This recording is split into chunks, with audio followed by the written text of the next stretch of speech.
lock and load. Allen Pass. It's the Allen Pass Show. Yeah. Where we lock and load. Come on. It's the Allen Pass Show. Yeah. Where we lock and load. Come on. It's the Allen Pass Show. Yeah. Where we lock and load. It's the Allen Pass Show. Yeah. Where we lock and load. Come on. What's up, everyone? Y'all know what it is. It's the Allen Powell Show live on a Wednesday night.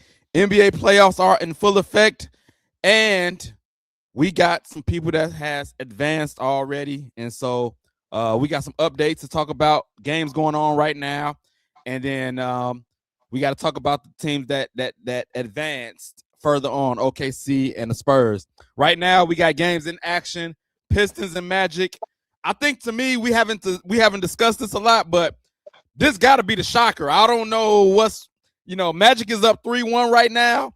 And I think just looking at the rosters, Magic was, I would say, they were previewed to do well this season. And during the regular season, they disappointed. But you're starting to see some of what people was expecting from the Magic. And then in the playoffs, one thing that goes on in the playoffs is whatever your weakness is as a team, it gets exposed in the playoffs.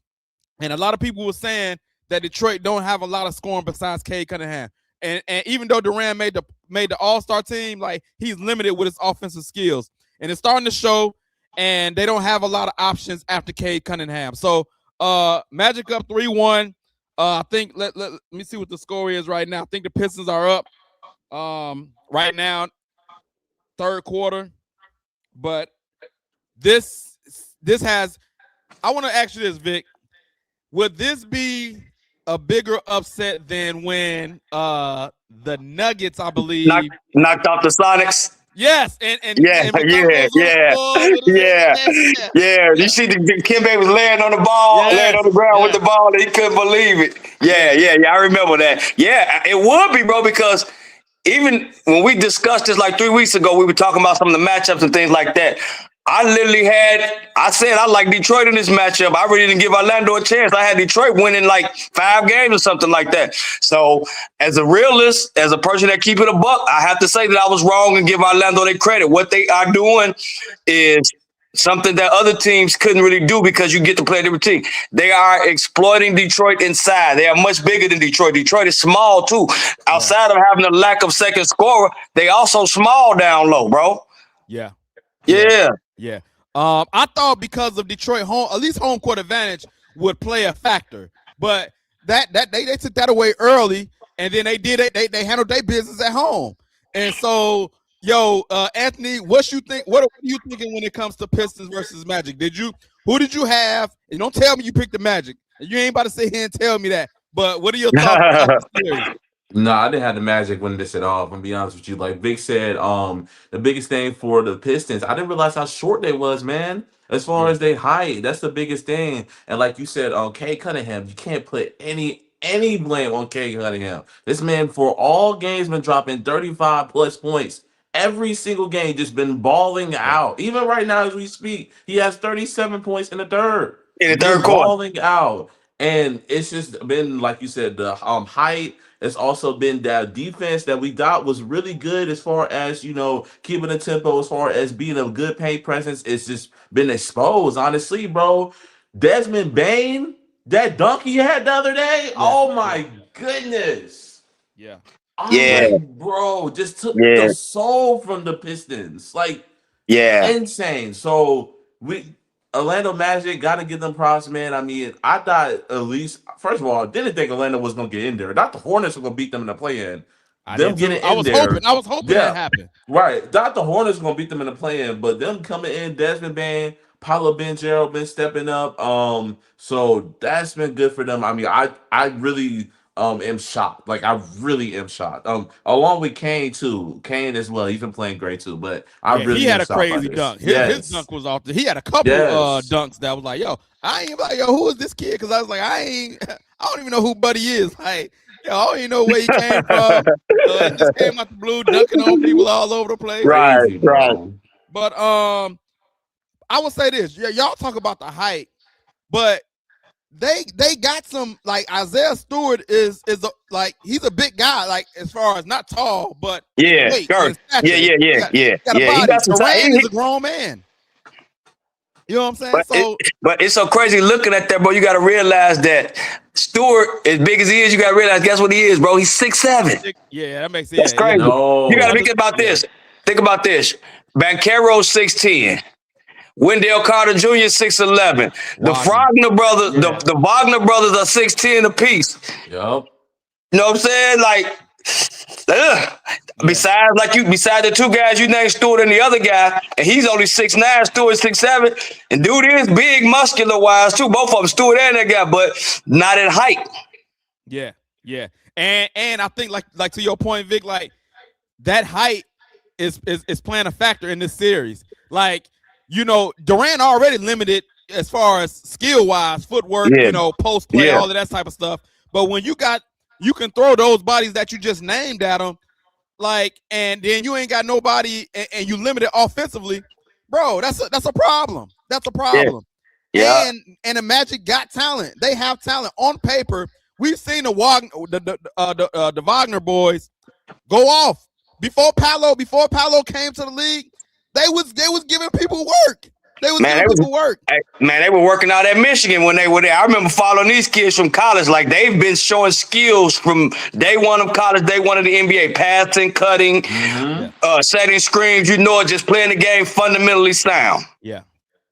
So I think a lot of people said, like, this was a bad matchup for the Pistons. It was, bro. Man. It was, man. It was. I just thought that the home court advantage would mean something. I remember back when we was coming up, Vic, and you like even older than me, like home court, like, yo, it was a real home court. It meant a lot. Yes, it meant something. Now, I mean, I want to say probably the last 15, 16 years, it means nothing. It's only a few teams that got like crazy atmosphere still. You know what I mean? Like, yo, it's gonna be real tough to win in this building. You know what I'm saying? Yeah. I remember Sacramento was the Arco Arena? Arco Arena, yeah. Bro, crazy atmosphere. Even Key Arena, Seattle, crazy atmosphere. Like, some of those home court advantages was real home court advantages. You look at Detroit. I mean, the Bulls, the D-Rose Bulls. Nobody won in Chicago. Nobody won in Chicago when he was here. Nobody is in the playoffs. Nobody won. You beat us because we didn't have home court. But when we had home court, for the most part, nobody really beat the D-Rose Bulls. The Bulls, the United Center was like a home court advantage at that time. Later on, it wasn't anymore. Like, nowadays, you look at these matchups, going back to the road teams home. Majority of these series be 1-1 all the time, or 2-0, be 2-0 for the road team sometimes, like Indiana did New York last year. Like, this stuff just been crazy, bro. Yeah. It's just been crazy, bro. I just don't think we've ever seen it be this bad this early, though. Like, I don't think I've ever seen it where it's a 3-1 lead for the 8th seed going against the number 1 seed in the past 10 to 15 years. I don't think we've seen it this bad earlier. Like Vince said, we've seen it before, but maybe like in the second round, maybe like in the Eastern Conference, like you see that number 1 seed starting to break down, just like, okay, they can't handle the pressure. Man, first round, like, it's like, man, it's like, where did that spark go? Y'all been playing decent. Y'all been playing great all season. But at the same time, this is why I was skeptical all year. This is why a lot of us were skeptical. Like, Pistons really like that. Like, can they really make it out the second round? Can they really make it to the Eastern Conference Finals? Because they still got the Celtics, who made it to the championship 2 years ago, second in the season without JT, playing with Jaylen Brown, and still got the Knicks. So they've been skeptical. Like, I've been skeptical about them all year, and now it just proves it. This just proves it. That's all. And it's okay. And like you said, the way Toronto and the Magic are playing, their respective teams tight. You can't overlook them either. Like the Eastern Conference, like this was Detroit's chance to like really turn back to Detroit and get themselves some momentum and turn into this championship caliber team. Because like Al said, you got home court throughout the entire Eastern Conference. You were the number 1 seed. And you about to be gone in the first round. That's crazy. Yeah. And I'll say this. We talked about, I asked you earlier, Vic, was this bigger than Seattle? And I say yeah. And I agree with you, because I think in those days it was best 3 out of 5 in the first round. Yeah. You know what I mean? So Yeah. like Yes. when you beat a team 4-7, you really beat them. Ain't no shenanigans or a fluke. Yo, 4-7, a 4-7 series. Yeah. Three, Yeah. three is it's easier. It's easier 3 games. You know what I'm saying? Yep. So this is definitely You the one on their home floor. You yeah. the one two in your arena. I mean, the Magic is playing with house money. They playing with house money. They come in. They can be confident tonight, the day after tomorrow when they play again, the next night, because they like, dude, you have to beat us 3 times. We already got 3 wins. They can play loose and free and confident, and I think that's what it is. They're young and they taking it to Detroit. They're giving them everything they can handle. Like you said, outside the cage, looking like Jordan and the old Bulls when he was just putting up all the points and they were still losing. You know what I'm saying? That's what it's looking like for the Pistons. Right. Exactly what it looking like. We got a YouTuber checking in, says the Magic style. The Magic is a style that hurts Detroit. Plus, Detroit is immature. And do you think immature or something else? I don't think it's immature. I think it's based off of playoff skill level and playoff experience. I feel like that's the biggest thing. Because I'm looking, you can look at the roster. I mean, Tobias Harris been in the playoffs a couple of times, but Kay Cunningham, Isaiah Stewart, Duren, Thompson, Green, Jenkins, none of these people been in the playoffs like that. Or if They they've said been in that the before. playoffs, they haven't showed out or nothing like that, or haven't balled out. So I feel like that's the biggest thing. And Orlando on the other side, you can say the same thing, but they have no expectations. There's no expectations for Orlando. Orlando can lose these next 3 games, and we won't even care about them coming back because they had no Right. expectations. But Detroit, #1 seed, you have the announcer coming out giving you these pre-game warm-ups and everything. You got all the hype going on you, and now it's just like, man, you don't have that experience. You don't have that playoff experience. I feel like that's the biggest thing. We got Memphis checking in the chat. Thank you, Atro Campbell, checking in from Memphis. Y'all make sure y'all share these videos with your friends and family. They can check in and comment, and we will be posting all the comments. Everybody that's checking in, y'all share this live to y'all friends and family. We posting comments, talking about whatever y'all comment. We're going to be talking about it. He said the Lakers winning tonight. We're going to get to that in a little bit. I want to get to the other games, though, before we get down to the Lakers. We also got Cavs Raptors update. This series 2-2. To me, like, this is one of them series that used to be on the NBA TV. Like, it's a cool series, but it don't do nothing. You know, it ain't Right. Bro, it's just me, bro. Like, I don't want to have to apologize for this, bro, but I've never been a fan of dude. You know what I'm talking about, the guy with the big beard like yours that played for the Cavaliers. I don't even want to say his name. I've never been a fan of dude.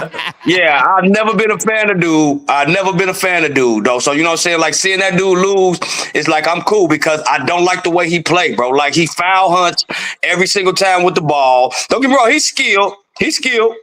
I'm not that kind of hater to take away from anything. He probably going to the Hall of Fame when his career's over. He's been good. You know what I'm saying? He's been a great player. I ain't gonna say that.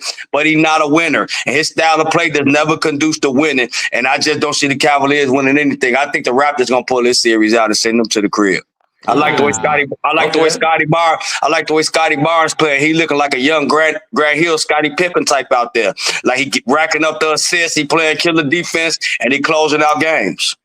Yeah, I ain't gonna lie, man. I'm shocked that the Raptors being even 2-2. Once again, this home court advantage, like, yo, this is supposed to be back in Cleveland. Cleveland's supposed to stand up like this is our home court pivotal. This is called pivotal game 5. It's been called that for ages. Pivotal game 5. And Toronto came out and was like, nah, we here. We here. We don't care about none of that. Punching them in the mouth. Like, Toronto, like, they doing their thing, man. And what you think about this series? First of all, like I said, I'm shocked that Toronto's even in it, kind of like you said, because I feel like, overall, I feel like the Cleveland Cavaliers offensively they got it. I mean, offensively, like with James Harden, with Donovan Mitchell, they got it. But the biggest thing is Toronto and I'm trying to think, Toronto and Scotty Barnes. He's making a case for his self in the playoff career because this is the first time I've seen him in the playoffs making his case, trying to get his team to the next round. So I feel like it's a good thing for Scotty Barnes.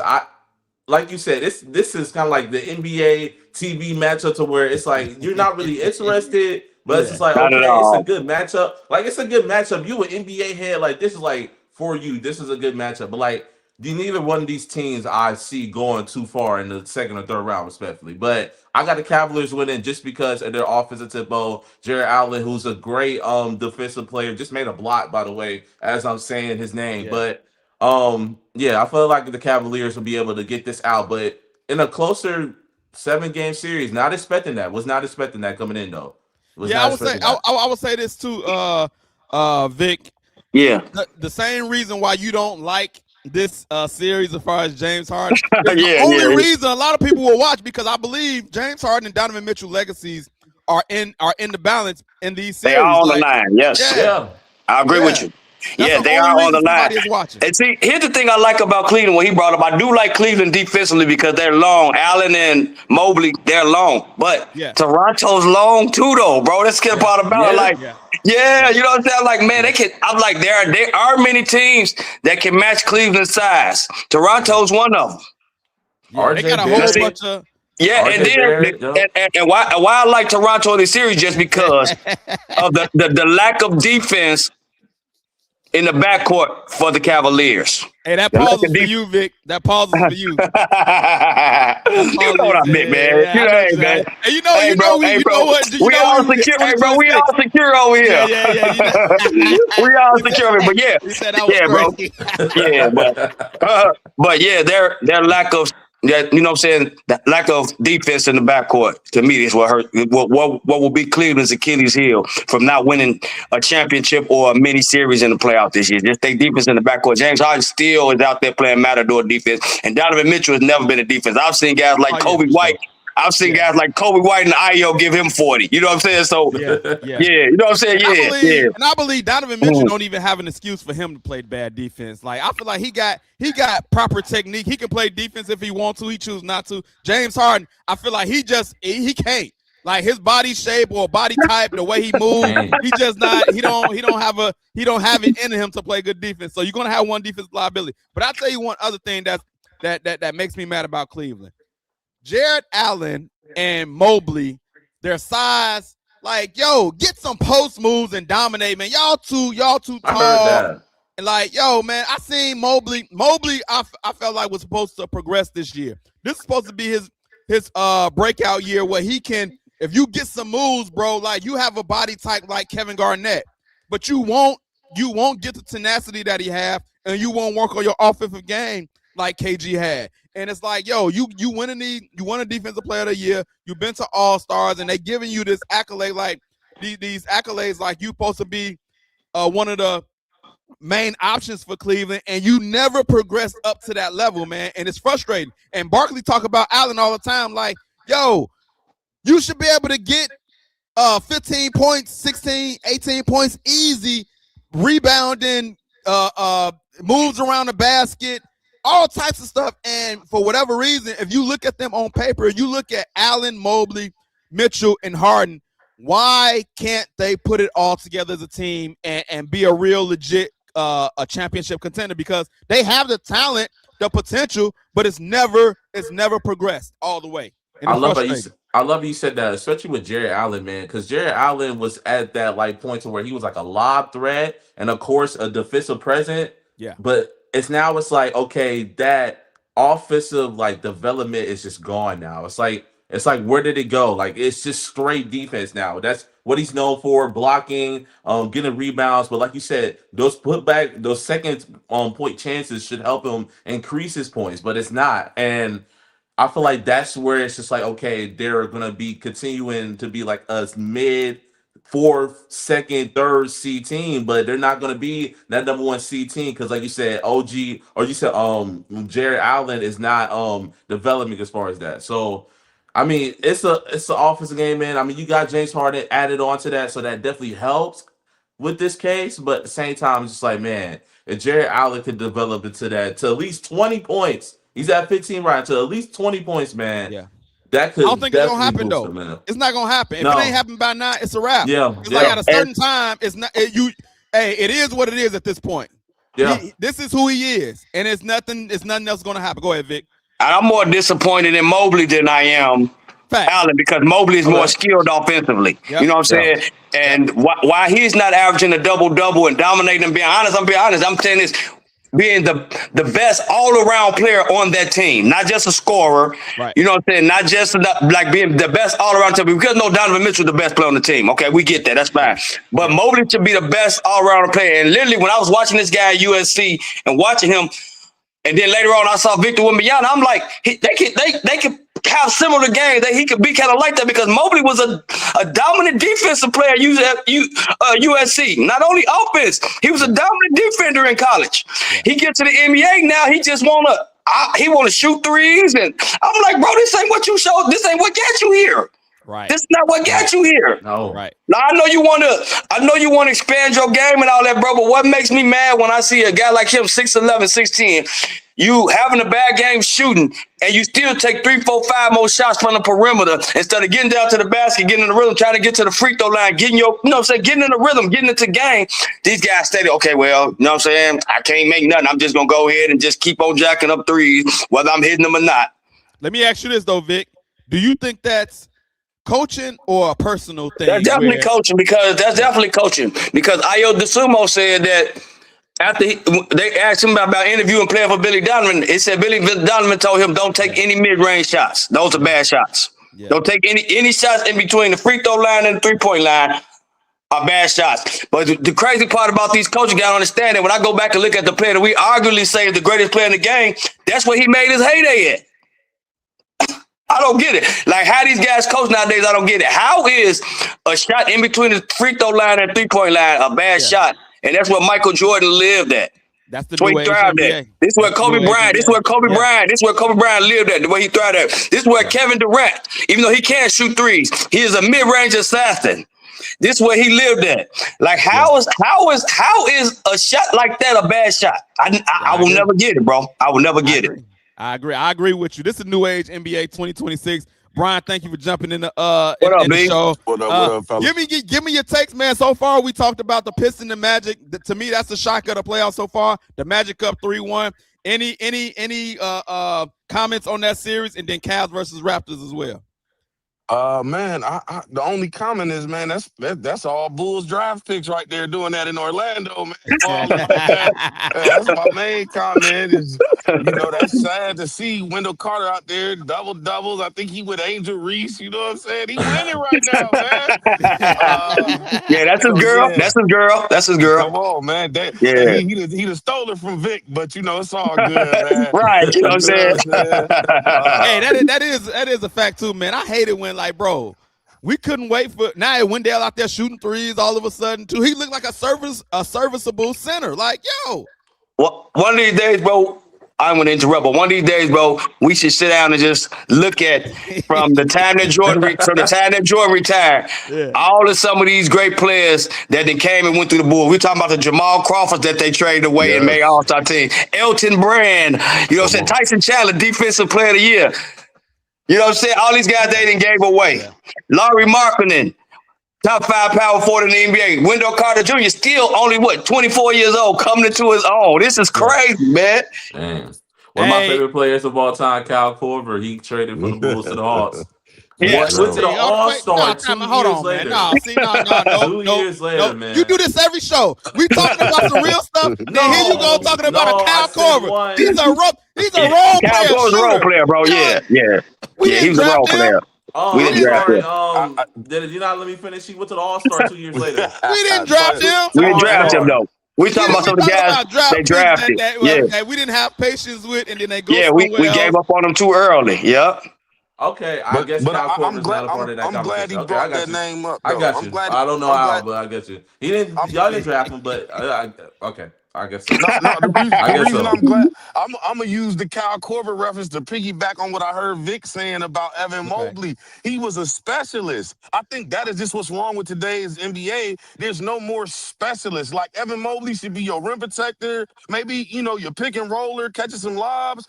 Now, like you say, he on the perimeter shooting threes. It's just like, that's not what we need you to do, man. We need you to do this role right here. Star in your role. And I just think ultimately across the league, that's just the problem. It's like a video game now. It's like everybody Yeah, got a yeah, 99 rating, and Yeah. everybody got a 9. They got the opportunity to green light to shoot. Like me yeah. and a friend of mine was having a conversation. He was like, I was like, man, the big men back in the day could shoot. They just didn't shoot. You don't think Luke Right. Longley could have stepped out there and shot a three? You don't think like, them Bill Winnington and them just Patrick Ewing, they could have shot that. Horace But Grant. Horace come Grant could on. have shot a I three. mean, hey, Come bro. on, bro. Yeah, they didn't watch. I mean, Akeem Olajuwon, he took perimeter shots. He just didn't take threes. He took them right by the free throw line. And he made them. So did David Robinson.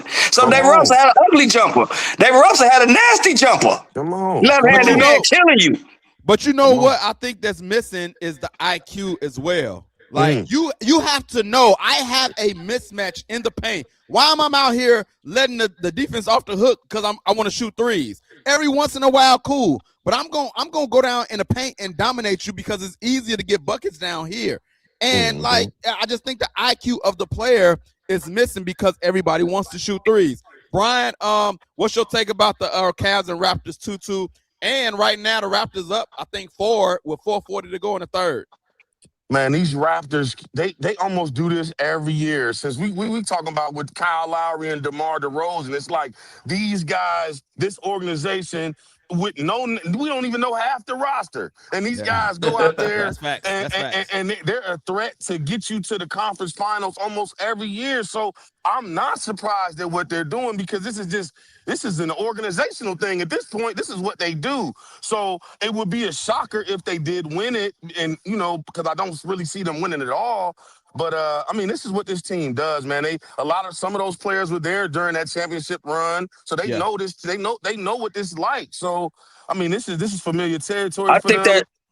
they talent level a little underrated though too because Brandon Ingram is a dog. Oh, Period. When he want to be Yes. Brandon He Ingram's a dog. getting you over there. Yes. He getting you over Like there. we said, Scotty Barnes has turned into a walking triple double in the playoffs lately, and he playing good defense. So they talent is a little bit. They drafted well too. So we got to give them some props like that. They drafted, and what they did is show patience with their young guys. Hello. And I want to ask you this too, Brian. When it comes to the Cavs, if the Raptors win this series, how are you looking at James Harden and Donovan Mitchell?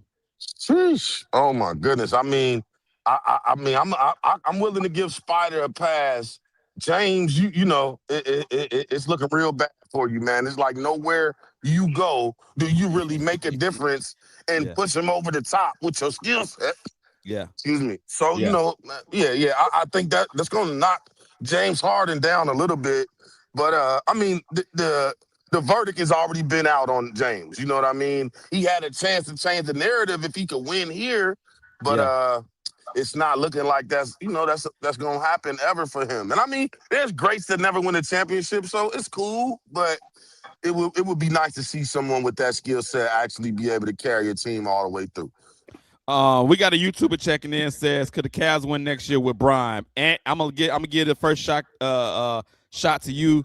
Because I think before the actual playoffs started, I think the real narrative of Brian going back to Cleveland was a real thing. It was stories coming out, the whole documentary about the Bus family. Don't think Brian this, that, and the other. He get no. And before the series started, I would say that a lot of people had the Rockets winning this series because AR and Luka was out, and then LeBron still doing his thing, carrying his team to what they're doing now is looking like, yo, you can't even ask him to take a pay cut because of what he's doing right now. Like, he's not going to take no pay cut. But the narrative before the series started, like, oh, this is going to end bad. LeBron possibly go back to Cleveland and for a retirement tour, right off in the sunset, possibly with a chance to win the championship. If LeBron was to go to Cleveland, would that make them a title contender? I feel like it would, man. Because like you said beforehand, before the series, it was a clear no. Like, without a doubt, no. LeBron James, who's been banged up all season, who hasn't showed any signs of being that 2018 LeBron James carry superstar into this series, and he's actually been playing good, getting double doubles, getting out there, getting at least like 20 to 25 points a game, and playing really good and playing really efficient. So I just feel like, man, I mean, one of my favorite animes is Dragon Ball, and like my favorite character is Goku. And like one of the thing about him is like he is just pushed beyond the limit. And no matter what if it's in his mindset, he's going to go to the next level. So that's what I think with LeBron, man. I mean, LeBron James said, okay, I'm going to go to Cleveland 2027, 2028 season and win a championship in Cleveland. He's going to win it. It's just that's just the mindset. That's the temple of his head. That's what he got. So I feel like it can happen without a doubt. But will he go to the Cavaliers? I don't see that happening. I don't see that happening at all. But if he goes, man, for sure, it's going to be a good farewell tour, and he can win. Yes, I think it's a great chance he go back to Cleveland, especially the way stuff been happening in L.A. Like he probably feel like he's being underappreciated. Like I tell you that the story came out with Jeannie Buss, the documentary. They saying, "Oh, he don't appreciate what we did for him and his son drafting Bronny and all of this stuff." And I think and if he retired next year, going home to Cleveland, a retirement tour. We know he all about the whole I don't even know what to call it, but he want all the acknowledgments. And he's probably gonna record everything and make his own documentary, something like The Last Dance. You know what's coming, Vic. If he go back to Cleveland, what you think? Yeah, they would definitely be a contender, but I wonder how do they fit him in? Because I know LeBron, wherever he go, he's not looking to take no pay cut. He wants $30 million a year, and his numbers say that's what he's worth. His numbers say that's what he's worth.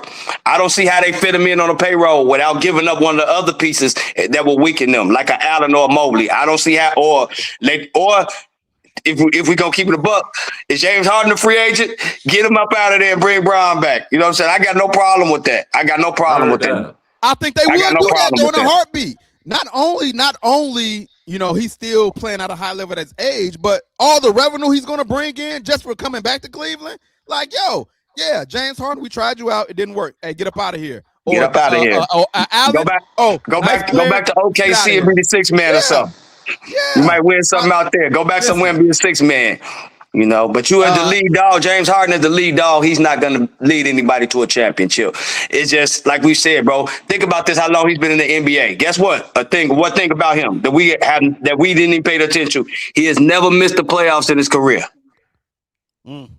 James Harden has never missed the playoffs in his career. And look what he's shown us. Bad after bad after bad after bad in the playoffs. Like, you can give somebody an excuse like, man, okay, they have some bad series 1, 2, 3 times. Scottie Pippen had a migraine headache. He didn't play well early in his career with the Bulls. But what did he do? He didn't come back to say he got better every time. He got a little bit better every time to where it is. He was the perfect sidekick to Michael Jordan. He was able for him to get on the confidence. That hasn't been with Harden. This man didn't play with Russell Westbrook. This man didn't play with Kevin Durant. He didn't play with Chris Paul.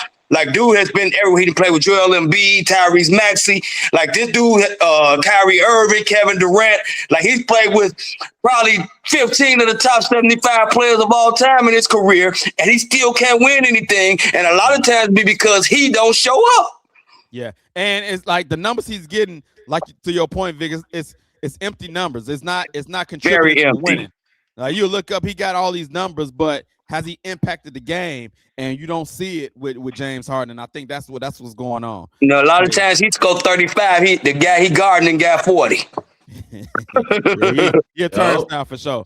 I want to get back to LeBron because they got a game 5 tonight where they can close it out. Brian, I want to come to you first, man. Do the Lakers close it out tonight? Because I was listening to Barkley, and he was saying that Rockets made adjustments, and we all know they shouldn't have lost game 3. They choked that game away, and then they outplayed them game 4. And so now he's saying they made the adjustments, and like Lakers could be in trouble if they don't close it out tonight. The Lakers could be in trouble. Do you think the Lakers close it out tonight? AR might play. It's reports saying he might play, but I think on paper, even without Kevin Durant, if you take the Lakers team without AR and Luka, and you take Houston's team without KD, who has the better team? If tonight, do they close it out, and do you feel like the Lakers are in trouble? I don't feel like they're in trouble. I mean, the script is in. LeBron is going on to the next round, man. You know what I mean? They're not gonna allow the king to be pushed out and this early at this point in his career. You know what I mean? So I just think the way the Lakers are playing, they got confidence, man. You know, they not scared. They know they still got the king with them. So if all else fails, they gonna ride that train. So I think as long as I want to see LeBron put that cape on today. You know, from opening from first quarter to the fourth quarter, just dominate. You know, don't even leave no room for error, no room for doubt. If he do that, they come out on top, man. With no KD, there's a bunch of young boys over there in Houston, man. I don't know if they ready for that smoke, man. I would say this. Role players do play better at home. We've seen Luke Kennard kind of calm down a little bit since his hot start. He didn't came back down to earth. And if AR play, that's going to be an added boost as well. And so I think they better, I would say this, they better get it done tonight. Because you go back to Houston, you got a problem, and then anything can happen in the game 7. So sure. they need to get it done tonight.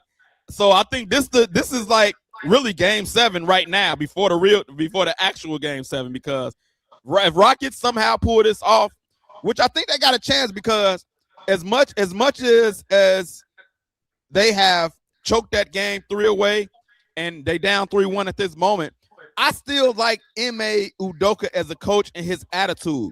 Like, I don't care. Like, yeah, y'all choked away game 3, but I really believe he don't like LeBron James as a person. That's number one. And I don't think he liked all the shenanigans. I don't think Ime Udoka liked LeBron. I done seen him talk trash to LeBron, like on the sideline a couple times, bro. I don't think he liked him. So he really wants to beat LeBron and the Lakers. And I think his demeanor is, I don't care what the media say. I don't care that we on the road.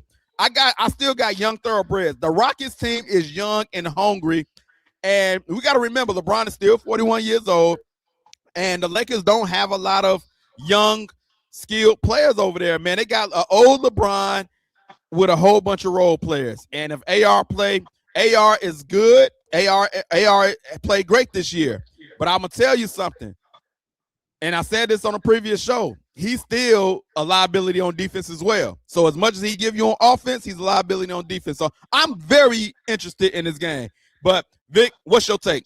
Yeah, bro, that's what scares me with the Lakers. Like they won on experience and the other team's lack of it, and some crucial mistakes made in the fourth quarter. But like you said, Al, as the series goes on, everybody's got experience now. Everybody knows what to expect. And man, them guys over there got some young Thundercats over there, boy. If they get them legs on them and they get to running, they can run the Lakers out of the gym. In the right situation, man, because like you said, and this is no knock, it's just factual reality. Right now, LeBron's not a defender at his age. AR has never been a defender. I've watched him for 3 years. He's never been a defender. He almost worked with James Harden. Bronny ain't no defender. You know what I'm saying? The other team's athleticism may come into the play eventually, bro, and they could. Like you said, this next game, they better close it out, or it could get ugly. Yeah, I agree. And what you think? Yeah, I heard that. Do not want to take that to game 6. Do not want to go back to Houston. I gotta give props to the Lakers, at least for their role players, the key veteran guys, like you're saying. Marcus Smart, who actually had a couple of good games, as far as just, being smart, as far as the offensive side and defensive side. DeAndre Ayton, as far as that. Luke Kennard had that great game 1. I mean, you got to give it to the role players for the Lakers. Yeah. And I feel like that might be the little bit of the advantage for going against Houston. I know Houston, they have the younger talent. They have probably, if we're being honest, they have the better talent on paper. If I'm being honest with you, compared to the Lakers with Luka being out. But I just feel like Lakers, this is a dire go home, or not go home, but this is a dire don't want to go to Houston situation. I feel like the Lakers will get it out, but it's going to be a close one. It's going to be a very close matchup, and it's going to be I feel like AR is going to have a great game. I feel like it's not going to be necessarily Bron. It's going to be somebody like another role player that's going to step up today. I can't necessarily give you the name, but another role player that's going to step up, probably going to have his best performance, and that's going to be the reason why they go to the next round. Not LeBron, not AR. It might be like DeAndre. It might be Rui. It might be Rui. Yeah, it might be one of those players that'll step up today. Yeah, I can see that at home. I like the Rockets tonight, bro. You heard it here first. I like the Rockets tonight. They're going to come out desperate. Big got the Rockets. I'm Yeah, gonna pick. you know why? Why I took the Rockets because you hit one thing. I love their coach. Their coaches is just a Yes. dog. He finna They're have them dog. boys ready Yeah. to play. They Yeah. trust me. They're about to come out there and play tonight. Won't be no. If they lose, they gonna have to get outplayed. They won't lose no game like they did that Or last game. as one of my guys would say on the show, that whistle. That whistle. You know, if they Yeah, get that home cooking, if they get yeah, that home yeah. cooking That too. tonight, That too. Yeah, if that too. What LeBron, if Shannon say? LeBron get aggressive and go to the basket and he get that whistle all the time, like that could be a problem. That could be a problem. But I'm gonna Yeah. pick the Rockets because I just wanna. But I'm LeBron not ain't a. gonna make no free throws, man. So it is what it is. That's another story. You know what I'm saying? That's another story. All You right, know. so Vic got the Rockets. I'm gonna pick the Rockets because I just don't like the Lakers. And who you got tonight? Lakers and 5. No, I got Lakers and Aw. 5 for sure. Brian, who you got? Who you got tonight? I'm going Lakers, man. I'm going Lakers. I'm Okay. going Lakers. All right, let's go on to we got two series with 3-2 leads. Celtics lead over the 76ers and T-Wolves 3-2 lead. Let's talk about the Celtics lead over the 76ers because the Celtics had a chance to close it out. And Embiid balled out, and I think we talked about it on this show. Yeah. If they are healthy, they are a problem because Yes, they are. Embiid is an MVP. Maxey is a problem. VJ, Paul George. Them big four right there, healthy and playing together is a problem. And Boston, if the 76ers win game 6 at home and take it to a game 7, listen, bro, this will be a huge game and a huge problem for Boston because Embiid can go off in a game 7. You don't want to go in a game 7 situation. Hey, bro, and I think it's very possible that it happen. Having Embiid healthy is a problem for the league, bro. For anybody got to play Philly, man, you putting him with Lil Maxey. To me, I call Lil Maxey just cold blooded because bro don't care. He got ice in his veins. He can be 0 for 10, and with the game on the line, he's still willing to take the shot. I respect that dog in Shorty. Shorty got that dog in him, and I like the fact that he told James Harden, "You want to be here, get on." And he wasn't even no veteran on the team. He's one of the guys that told James Harden, "You don't want to be here, get up out of here." Then, yeah, for sure, Yeah. for sure. FYL Sports checking in. Appreciate y'all checking in, man. Big platform. They do some great work, man. So y'all make sure y'all check them out when y'all get a chance. They do some great things. Them man, Go James Kingdom. Thank you for checking in to the show. Brian, Celtics 76ers, man. Where you at? Ooh, what's the series? 3-2 Celtics, 3-2 Celtics, but they're going back to Philly, and Philly just came off a road win, and Embiid scored over 30. Oh man, I mean, I like that Philly team, but I don't know. I think I'm just rooting for Boston. They got the lead in the series. Tatum is coming along. I haven't heard him having no breakout game yet, but I just feel like they're a couple years removed from winning the championship. They ready to try to defend their title as best they can. So I think they get past Philly, and I don't know if it's this game. But I feel like they win the series overall. It might be in a game 7 because I'm telling you, this is turning out to be a trouble series for the Celtics because I don't think they was expecting Embiid or I don't even know if they was expecting this matchup, period, because the 76ers were in the play-in situation, all of that stuff. But on paper, a healthy 76ers is a problem for anybody. And Embiid coming back, he was a little sluggish the first game. He looked a little bit out of shape, but he's still 7 foot tall with skills, and that's a problem for the league. And the 76ers on paper is a problem for the league. And how you see this going? Man, this is a fun matchup, honestly, between two rivalry teams going to get each other. Old rivalry teams going to get each other with the Celtics versus 76ers. The biggest thing I had going into it, I just knew it. I just knew the 76ers just had to hold on. That was the biggest thing. They just had to hold on to Joel Embiid come back. But that first game, they got smacked. Oh, my goodness. That first game, Celtics was doing whatever they could against the 76ers. It was like, man, 76ers not going to make it. They're not going to make it. They came back the next game. 76ers won. Had a really good game beating them 111-97. Then the Celtics won the next two. And Joel Embiid last game, man. I mean, like you said, he was a little bit sluggish when he came back game 4. But game 5, man, Joel Embiid, 33 points, 4 rebounds, 8 assists, man. I mean, this Joel Embiid, oh my goodness. Like, it's just it's devastating how an injury can plague a big man like in this league. It's just so devastating because Yeah. this is a team that possibly could be and could possibly be the second or third seed in my opinion. If they were not banged up all season. Yeah.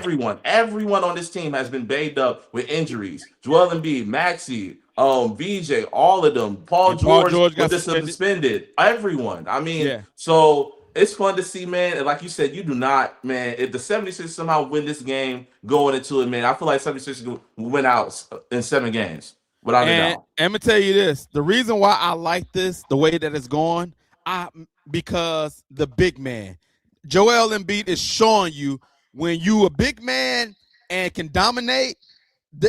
I know this new age basketball want to shoot threes and everything perimeter, but the big man is still a key factor. And he's showing you when you got a big man that want to go down in the paint and dominate, it's still a problem and it's still a big factor in the series. How do you see this series going, Vic? Yeah, bro, man. And I touched on a lot of things I was gonna say, so I'm gonna keep it brief. Like after that first game, I really thought Boston was gonna sweep Philly. I did after that first game because Philly looked terrible. Yeah. They looked terrible that first game, but showed some resiliency. Came back and won the next game, like he said. Then Boston got back in their bag and won 2 in a row. So it's been going like back and forth. But then when the games haven't been as easy for Boston since Embiid came back. You know what I'm saying? Like you said, it makes a huge difference. Like when bro is healthy, he's like top 3, top 4 player in the NBA in the whole league with everything he brings to the table. Yep. He's one of the top 5 players in the league. So yes, he is going to be a problem for that Celtics team that is trying to guard him with Nikola Vucevic. It's going to be a problem. We've seen how that play out. We've seen Nikola Vucevic try to guard this man, and we see how it played out. It doesn't play out well. It's nobody on a Celtics that can guard Embiid. Nobody on the Celtics can guard. That African guy named Bono or something, whatever his name is. No. He can't guard him. No. Vucevic can't guard him. Nobody can guard him. I think this going to a 7-game series, and I think ultimately the Celtics will win just because they're at home. But I got Philly stretching it to 7, bro. I got Philly stretching it to 7 games. I got it going to 7, and I'm gonna pick the I'm gonna pick the 76ers. I think this is gonna be a major upset, and it's gonna shock waves throughout the NBA. But Embiid is gonna be the key factor. And I want to see it. I want to see the 76ers take it to 7, and I want to see Embiid go off in the game.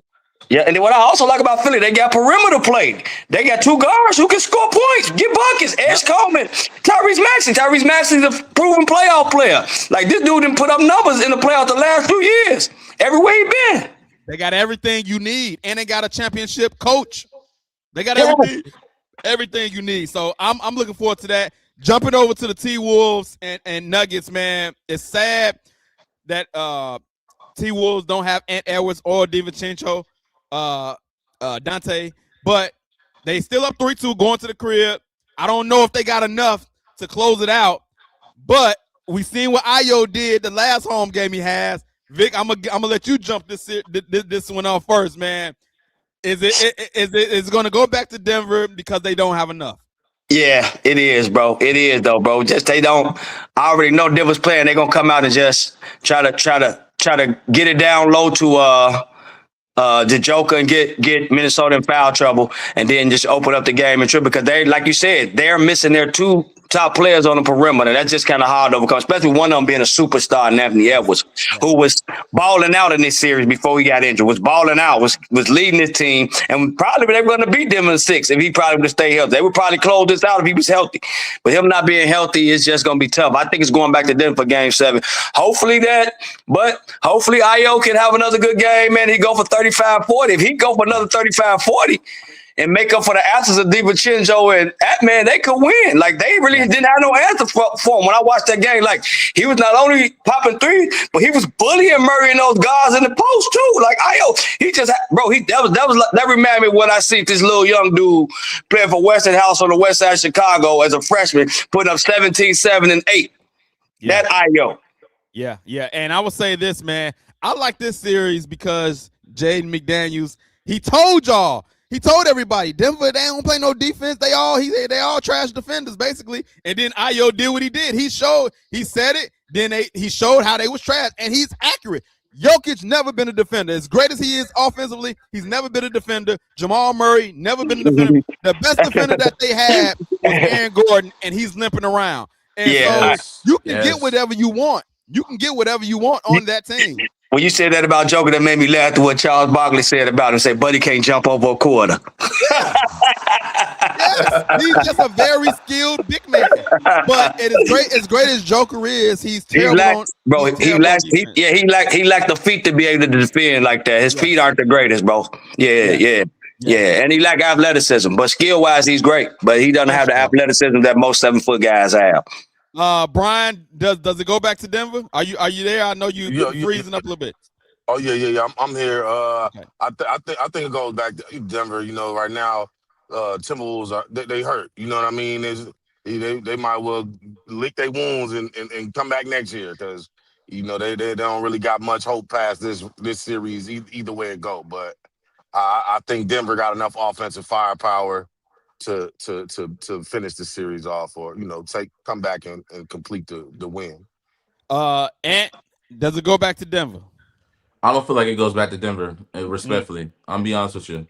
Okay. I kind of like how you said that because I mean, it just as far as just defensively with the Timberwolves, they've been playing really good. These last two games that they played against each other with the Timberwolves, I mean, it's been like a pretty good deficit. I mean, Timberwolves beat them 112-96, then 113-96 those two games. So I feel like yes, they lost Ant-Man, yes, they lost their superstar, but them being able to just understand and adjust with the Denver, and it's 6 games. You understand them now. You understand the offense. You understand them.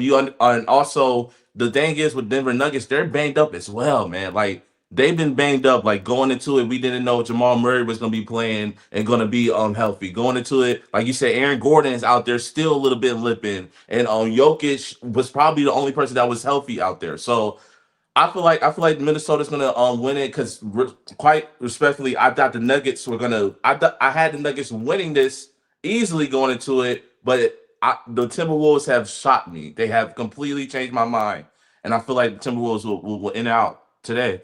I can tomorrow. They play today. Tomorrow. I can see how the Timberwolves can win as well. Like because they're at home, we always say role players play well. I can see Ayo going off.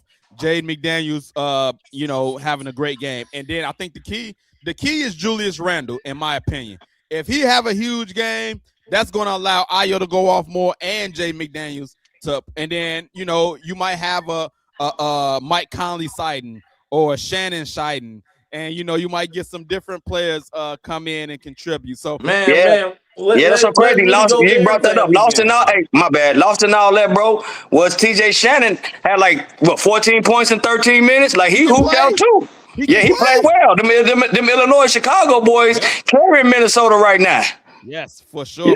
So I would say this: I would love to see Minnesota win only if Ant-Man can come back eventually. Somewhere down the line, he can come back. Right.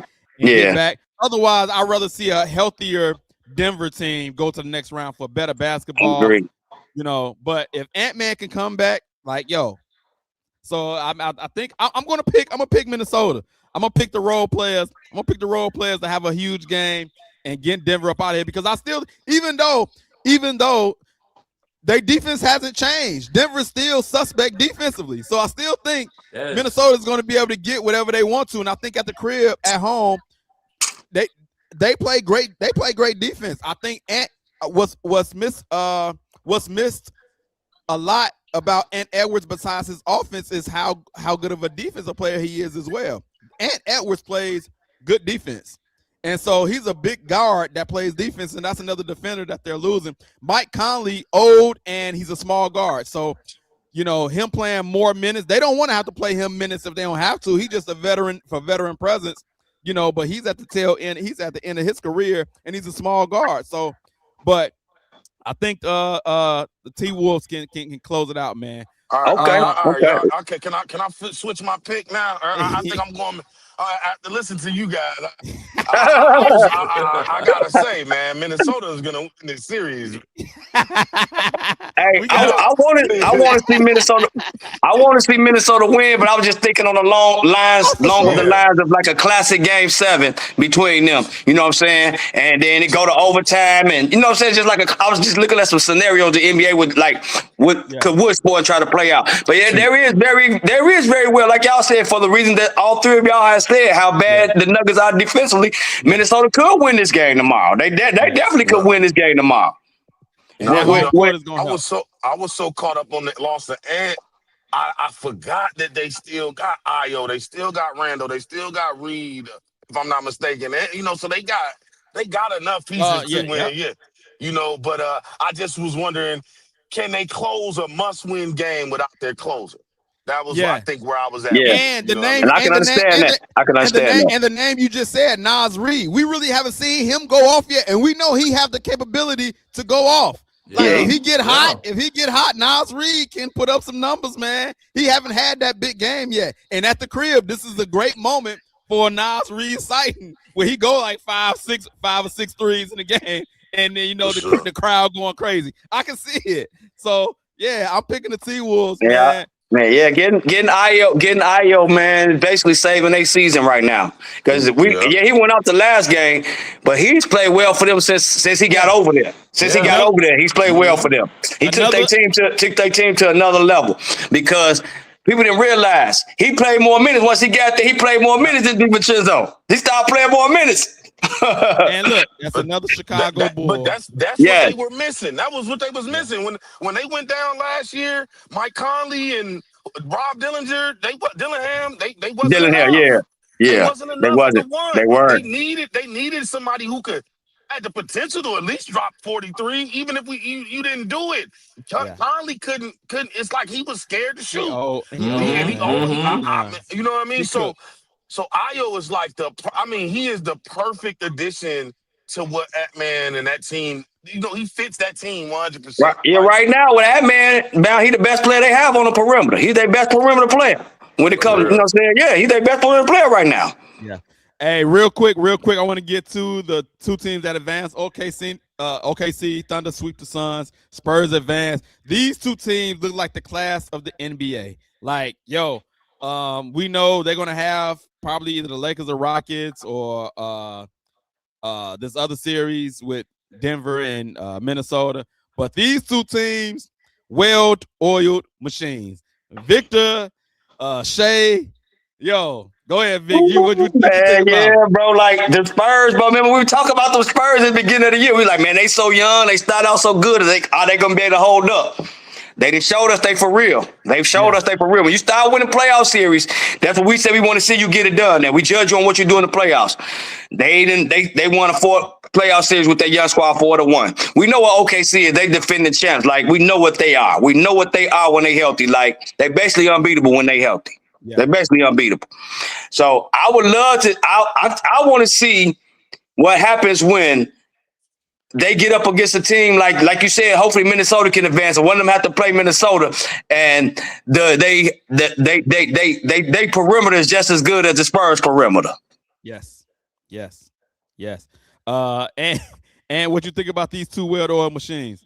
Man, I mean, OKC, just have not lost any fire since last year. With Chet, with J-Dub, with SCA, all just playing great as far as the perimeter. Just SCA, man, just not lost any fire. It's just a great offensive player. Gives you good defensive stats as well. As far as that, they easily win against the Suns. Who Dylan Brooks, I had to give him his props. He actually had a really good series. I have to give him his props for that. But OKC, man, this number 1 seed. And the other side, the Spurs, Wemby got injured, scared us a little bit. But it was like it scared us as far as going to the next series, because like we knew they were going to handle Portland. Like even without Wemby, we knew the Spurs were going to handle Portland. But he came back, 17 points, 14 rebounds, 6 blocks. Wow.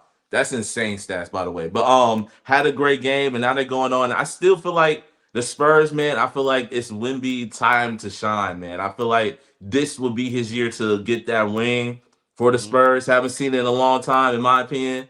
even though it's gonna be hard, man. They're going to go against OKC. They're going to go get the top dogs, but Yeah. I feel like Wemby's just that man. I just feel like he has that dog in him. Taking shots, saying that he should be MVP and everything. A couple weeks before the playoffs, I think he just has that fire. So Yeah. it's gonna be one of those Yeah, type of runs for the yeah, Spurs. Yeah, I think he. I like the I, Spurs, man. Wemby is definitely hungry. I want to touch on something that you talked about. OKC and not losing that fire. We know when it comes to like trying to go back to back or even three-peats, it gets harder and harder. But it seems like with this team, it ain't gonna be no nonsense. Like they a close knit group.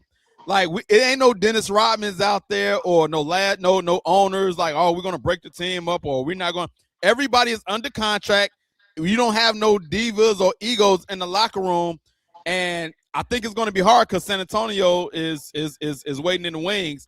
But as far as the team itself sabotaging itself, I don't think that would be the case. If they lose, it's just going to be because another team took them out. But they have the potential to go back to back and then possible three-peat. But it's going to be hard because Wemby and them boys are coming fast. And it could be this year. It might be a year early, but next year for sure, Spurs are going to be a real problem. Yeah. Brian, how you feel about OKC and the Spurs? Man, I mean, those are the like you said, the class of the NBA, and they're on the collision course with one another. And I'm with Ant. I think that it's Wemby's time. I've seen a real. First of all, I want to say, man, them teams are so similar. You know what I mean? Like you can almost swap jerseys, and you wouldn't know who was who outside of Shea. You know, but I think I've seen something on the internet where it was like a 16-year-old Wemby was getting like dogged by Chet Holmgren. And then they fast forward to the league, and it's like Wemby is taking this personal. Every time he sees Chet lined up against him, it's like he go crazy. He turn into Goku, man. Yeah. So I think if they get a chance to face off, I'm gonna go. As much as I love OKC, I think that Wemby just got something else in him. I like the Spurs, man. Yeah. They got them young, that Harper boy balling, and the other guys that I can't even remember all their names. Vassell, like, come on, man. De'Aaron Fox, D Fox, the young veteran. Come on, bro. Like that team on paper, if anybody can unseat the OKC Thunder, it is them. It is them. If they play, give me my popcorn. Oh, man. Yes, for sure. Yes. Yeah. And I ain't even been really watching them West Coast games. I know these games going to be starting at 9:30. Guess what? Your boy going to be going in there, going into that spot tired as a mug, because I'm not going to miss any of them games, boy. That's fact. Not at all. That's fact. So, matter of fact, you could almost say whoever win that series is that's the championship, right? Yeah, I said that on the I agree with you. I agree with y'all on that. Yeah. And I like the Spurs, man. I know I'm not no disrespect to OKC pedigree. They're a great team. I like the Spurs, man. But I was telling y'all in the beginning, I was like, man, if they made a move to get Giannis, they would be killers. You know what I'm saying? Yeah, that's just how much I liked them. I wanted to see them win. I like their little core. I like their core. I will say this. Those two teams are the cream of the crop, the class of the NBA. But I would still like to see if Boston make it to the finals, I would still like to see them against one of those teams. And if Philly get hot, if they continue to roll and you put Embiid against one of those, hey, man. Hey, I love Wemby, but Embiid to get that boy some problems, man. And I love Wemby. I love Wemby, but Embiid will get that boy some problems, man. They wouldn't even put Wemby on him. They were like, yo, man, we can't have you taking no shots. We can't have you foul out. We can't have you foul out, and we can't have this dude beat you up either. No disrespect to Wemby. We can't have dudes get you in foul trouble and abuse your body physically because by game 3 you may be down. Already. You're going to start seeing a lot of Luke Cornett. Kelly Olynyk. All of a sudden, you start seeing names you ain't seen all series. Hey, man, go guard Embiid. Boy, I ain't seen Kelly Olynyk play in 10 years. Yeah. I'm saying they're going to bring him out that series. Wemby will not be on Embiid at all costs. That's another thing, too, and this is my final take for sure. I like how you said that, Vic, because I'm thinking about it. It has to be now for Wemby to win because it's his body, no normal, but it's his body. It's how tall he is. It's just being a center, man. I mean, you're going to get injured in this league. We've seen it, Joel Embiid. His best chances to win a championship probably has been 2 to 3 years ago. So he has to try to like stay healthy and get it done this year. Have to, because quite frankly, I don't know if his body gonna hang be manageable in the next couple of For a years. 10-year career. I said the same thing. Much as I love that guy, I don't know if his body will let him play 10 years in the NBA the way he's currently built right now. Now he can always put on some muscle. He can always, because he's bigger than he was last year. So can he come back a little stronger next year? That would be the key. Because I always said that. I'm like, man, I don't know. I like dude. He got the skills, but he may not have a long career. He may get in there, try to get his and get out. Yes. I want to get to one last topic before we get up out of here. LeBron made some comments about the GOAT debate. I don't like to get, how that showed the whole platform. Yeah, I know what you said. But he did make some comments that I think needs to be discussed. They asked him about the whole thing. And I think he made some comments that was pretty mature, but he still slid in a little shade here and there. Here's a couple of the comments that he said. They asked him about the GOAT debate. The GOAT debate, he said, I think is a very tiring conversation. Barbershop talk. You can look at both of us and say that you can love both of us without trying to poo-poo on the other person, and usually it's poo-pooing on me. First of all, I think he playing the victim there because he got a whole cult following. We stream on one of the platforms here. Right, I was about to say, bro. I'm about to say he need to listen to his buddies over at Go James Kingdom or whatever it is, bro. The way they be like, the way they tear down Jordan just to build this guy up when it's unnecessary. This is why I don't do the Jordan LeBron base. Just for that simple reason right there. Because I can give both of these guys props for how great they are. Yeah, period. Sure. I don't have to say, oh, well, LeBron is this bad and this was no, man. Michael Jordan is my favorite player of all time. But my GOAT is Kareem. Yeah. Michael Jordan is my favorite player of all time. I'm born and raised on the south side of Chicago. Michael Jordan is my favorite player of all time. And I'm going to be honest, he's the best player I ever seen, but he's not my GOAT. Because I looked at the GOAT from totality. Kareem Abdul-Jabbar, from high school through college, lost one game. Yeah. And he got 6 years. And he's another one with the same amount of championships as Mike. Yeah. Yeah, see, here they come. Brian the GOAT. See, one of them goes, hey, I'm not arguing that. And then another thing Brian said, one thing that out of that interview that I probably, he said there are some things that he do better, and there's some things that I do better. Yes. And then my counterpoint with that to where it is like, I just wish these guys would really go back and look at Michael Jordan before Phil Jackson got there. Yeah. Okay. Yeah. Guess what one of those seasons, guess what he put up? 37, 8, and 8. They try to make like Mike was not a passer. Bill Russell was a commentator and broke down Mike's passing ability in his second year in the NBA. He like, man, guys, get to the right spot. Michael Jordan gonna give him the ball. They made like he was this ball hog, like he only wanted to he didn't pass or whatever. Bro, before Phil got there and the triangle offense made it to where it is, Mike learned to play off ball and let Scotty handle the rock. Mike was putting up triple doubles. He had a game like Russell Westbrook, but way more efficient. Yeah. Way more efficient.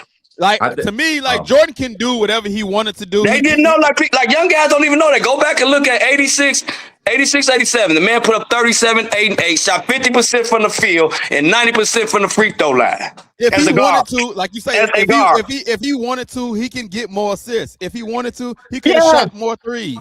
But this is I think the greatness of Jordan was his IQ. He knew that, I can score the way I want to score. I don't have to shoot threes. If I want to, I can, but I don't need to. And the mid-range game, go ahead, Vic. Bro, the man averaged 14 a point. The man averaged 11 assists in the 91 finals.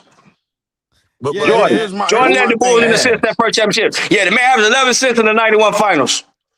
With 31 points a game, 7 rebounds a game, and 11 assists. Yeah, I always try to say, LeBron's a better passer. No, LeBron's a more willing passer. He's a more willing passer. He's not a better. And that's the thing. Like the second thing he said was he was like his game was different. That Jordan looked for the shot. He was a point. LeBron said he's a point forward, a forward point his whole life. Right. He looked for the pass. MJ looked for the shot.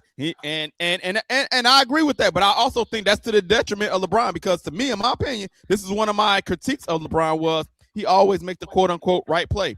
And so sometimes to me, he depended on his teammates a little too much instead of, you the best player on the court, go get a basket. And so that's one of my critiques of LeBron, but he's great. He's great. Don't get me wrong. But Brian, go ahead, Brian. Nah, I mean, listen, man. LeBron is one of the greatest basketball players to ever lace up a pair of Nikes and step on the court. But when we watch, what do you like? Nobody got on the court in my lifetime and said, you know what I want to do? I want to make the assist for the game-winning shot.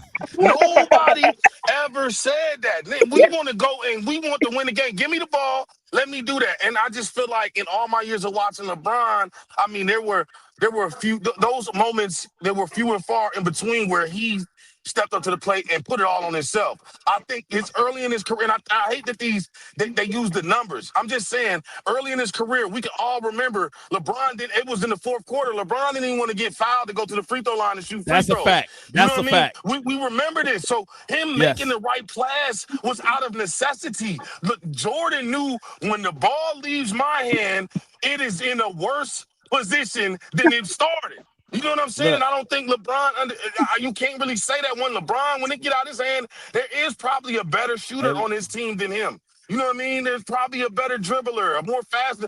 There was nobody better than Mike around him at the time. You know what I mean? So why would I give you the ball?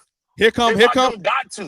Here come the LeBron guys. Like, y'all know LeBron has more buzzer beaters, right? Y'all supposed to be students of the game. Hold on, though. Let me go back at them. But come on, bro. What does that mean? Did any of those buzzer beaters win a championship? Did any of those buzzer beaters, are they any iconic buzzer beaters? I probably got more buzzer beaters than, you know what I'm saying? Like, that don't mean nothing to me. And then they're going to come with LeBron is more clutch than Mike. And if you're going to tell me the last 5 minutes of a game, he got the most points in life. Of course, the man has played 27 years in the NBA. Of course, he got more points in the last 5 minutes than anybody else. Right. Michael Jordan was context. Context is everything. Yeah. Context, but they don't want to hear that. They just gonna be like, look at the numbers. The numbers don't lie. Yeah, well, if the numbers can lie if you don't have the proper context. Like, here's the killer part about it, bro. What you said, I'm gonna go. What your first line said, my first line, and B first line said. Our first line was LeBron James is one of the best players that we ever seen. So there's no need for you to do all that, and that's the problem I have with his fans right here. What they're doing right now? Look at them. Look, what they're doing right now is unnecessary. We have all given this man props for being one of the best players to ever do it. So there's no need for that. Yeah, there's no need for that. They start getting really emotional and cursing all over the place. No, you ain't about to have me doing all that, man. LeBron ain't about to have me doing all that with LeBron, man. LeBron's a great player. That's it. He's not the GOAT. He ain't no GOAT. He's not no GOAT. Period. How do you even get to have a conversation? Again, it's like you can't be the GOAT because you lack humility, bro. You can't even say, like, I don't even want to talk. Next question. You know what I'm saying? I mean, bro, you not the GOAT because you can't even hit a free throw consistently, man. Knock it off. We're gonna knock Shaq, and we're gonna knock Shaq for being a bad free throw shooter. We're gonna tell the truth about this dude. This dude is like a 68 or 69% career free throw shooter. You're not no GOAT. Hey, look at Ant waiting patiently because he know he the young guy. He probably about to say some stuff to get on our nerves. Paul George just go, so I ain't even mad at him. Paul George just go. That's on you. Okay, first of all, MJ's the GOAT. Let's get this straight. MJ the GOAT, and first of all, MJ is more clutch than LeBron. Let's get that out. Come on, bro. But first, I just want to say, I feel like it's a perspective thing. Because, like, I was talking with Jeffrey about this. Jeffrey on this radio show I do and everything on Fridays. Okay. And I'm basically saying, I just really feel like it's a perspective thing. Like, y'all seen Jordan, and I've seen LeBron growing up. I told him, what's the greatest NBA final of all time? I told him 2016, LeBron James against Golden State is the greatest NBA final of all time. He said no. I'm just like, how in the world do you say anything else other than that? But I feel like it's a perspective thing as far as that. Now, I would definitely say MJ, 6 out of 6. MJ, to be able to not only transform his game, but transform the NBA to what it is today, as far as marketing, as far as the influence, as far as everyone be like Mike is the reason why he will forever be the GOAT, in my opinion. But LeBron James, he is going to make his case because he's played it. Why would LeBron James not ever say he's not the GOAT? Respectfully, why would he not ever say he's not the GOAT? And I just feel like it's just getting tiring because it's like, why would, in my opinion, not say that I'm the GOAT when I won 4 championships, when I lead the NBA in points? Why would I not say that? So I feel like it's just tiring. I feel like but you know what's about to happen though? What's crazy is actually going to get worse, I believe, when he retired because he's going to have more time to talk about it. We know he like to go on a podcast and this and that. It's going to come up even more. The crazy part is gonna come up even more. Hey, bro. There was something called the 2011 NBA Finals. They want to take me there. I gotta go and go there now. Come on, There was something called the 2011 NBA Finals, where the GOAT was guarded by some dude named Jose Juan Barea in the fourth quarter on like 5 or 6 possessions, and Buddy didn't score on him not one time, and actually scored 4 points in the fourth quarter total. Yeah, and that's the whole thing. Hey, look. Hold on, let me finish. The next game, some dude named Jason Terry guarded him for a little while in the fourth quarter of the next game. Yeah. Buddy didn't have no points. Yeah. You know, we can go all day with this, and I know we can. Yeah, like you said, context and perspective. Stop saying you the GOAT, bro. Stop saying you the GOAT, bro, when you got guarded by JJ Barea and Jason Terry, man. Bro, knock it off, and your team lost. And I would say your team lost when y'all were heavily favored, and y'all had 5 All-Stars on the team. Yeah, so I'm not even gonna say nothing else about it. I'm done. You know, it's gonna come up again. It's gonna come up again. 2011 is the conversation, the dude being the GOAT, and they know it. They never had no comeback for that. They never have a comeback for that. All they have is excuses and their opinions. Nothing factual. He did play the greatest regular season team of all time. But I mean, with Draymond Green and his prime, with Harrison Barnes in his prime. We over time right now. But hold on, one more thing to what he said. That Golden State team didn't have all their players all 7 games. Some guys got missed due to suspensions. Key players. That's not an excuse. That's a fact. That's a fact. See, you want to throw stuff out there? Throw in all the facts. Golden State did not have all their players for all the games. Thank you, Hollywood Hearn, for checking in. I gotta mute everybody. I'm sorry we're over time. I got some stuff I gotta do real quick, but I gotta get the rest of this out. The crazy part is he the main one say I ain't gonna talk about this, and he got sucked into it. Vic got sucked into it, and he's like, it's hard not to, because like it is. The LeBron fans go so hard to diminish what Jordan built instead of just saying, man, you know, he passed the baton to LeBron or something. You know, give him his flowers. Stop making it. Stop trying to diminish his resume. And then I do want to say this though. Go back and look at that Utah Jazz team. I think that's very comparable to that. Oh man, don't get on that. They'll say who is he playing? Jeff Hornacek and John Stockton. I'm saying them was the splash. Them was the first Splash Brothers. Don't get it twisted. Don't even get them started. Man. But I would say that we got to get up out here. Look, we got to salute Hollywood Herm checking in. Look, I don't have a scripture for you today, but just remember, yo, man, the whole objective at the end of the day, man, for me is to talk sports and talk about how good God is. And so at the end of the day, man, remember God is good. He's your creator. If you got any problems, anything, talk with him. He loves you. You're needed on this earth. He loves you. So I ain't got no scripture for you, but I just do want to say, yes, if you got one, please. Yeah, it says, "For you, O Lord, will bless the righteousness with favor. You will surround him as with a shield." Psalms 5:12. You got any context for that? Anything what that mean to you, or what it's talking about? You got anything you want to explain with that? Yes, definitely. When it says bless the righteous, it means bless the ones that are obeying him and bless the ones that give him glory. I mean, even if you are not close to your faith, please give glory to God at all costs. I mean, give glory to God whether you at work, give glory to God whether you just chilling at the crib. Just understand his grace that he gives you every single day. Every day. Thank you, brother, for that. Thank you. Once again, look, hey, the hangout is coming up. It's coming up fast. We about to get into May. Tickets still available. Y'all come out, kick it with your boy. Go to Eventbrite right now. Y'all see the link. Go on Eventbrite, type in the hangout, purchase your tickets, bring your family out. We doing karaoke, bingo, Bible trivia, all of that good stuff, man. Come hang out with us, man, and kick it. I would love to see you in the building. I will be hosting. It's going to be a good time, man. So please go get those tickets now. If you're in the Northwest Indiana, Chicagoland area, come out, man. It's going to be a great time and all of that stuff. So once again, a hangout, May 23rd, Saturday. My birthday is coming up May 12th too, man. So go buy a ticket for my birthday. If you don't do nothing else, go buy a ticket for my birthday. Can you do that for me? You know what I'm saying? For sure. Do that for your boy. I appreciate that for a birthday gift, all right? But yeah, I appreciate everyone checking in once again, man. And we're gonna see y'all next week. We out. We lock and load, Allen Powell. It's the Allen Powell Show. Yeah.